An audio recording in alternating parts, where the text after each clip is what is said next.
Good morning. It is Wednesday, the 22nd of April. Hope that you're doing well.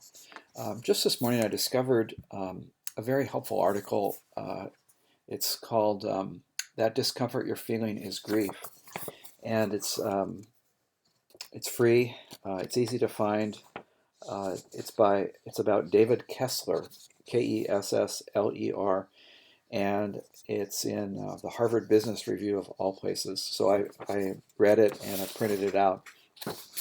David Kessler says what we're experiencing these days is actually grief, and he says we're feeling a number of different griefs, and one of the kinds of griefs he identifies he calls anticipatory grief, the feeling we get about what the future holds when we're uncertain. True. And then he goes into the very familiar stages of grief, um, and he applies them to what we're experiencing now during this pandemic. Let me read what he has.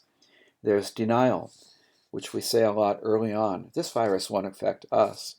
There's anger. You're making me stay home and taking away my activities. There's bargaining. Okay, if I social distance for 2 weeks, everything will be better, right? There's sadness. I don't know when this will end. Finally, there's acceptance. This is happening. I have to figure out how to proceed. Acceptance is where the power lies. We find control in acceptance. I can wash my hands. I can keep a safe distance. I can learn how to work virtually. And the last stage of grief, and he's actually written a whole book about this, is meaning. He says, I believe we will find meaning in it.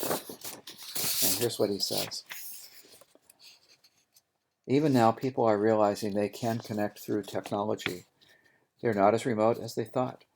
They're realizing they can use their phones for long conversations. They're appreciating walks. I believe we will continue to find meaning now and when this is over. I encourage you, do a search, David Kessler, Harvard Business Review, or David Kessler Grief, and you'll find this article.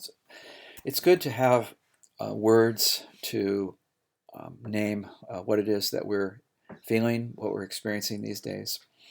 And as Christians, we read what he says about meaning, and we know that we have a sovereign God who is still in control, and that really is the source of our confidence and our hope for the future. So that's my word for today. I wish you well, and God's blessings on you today.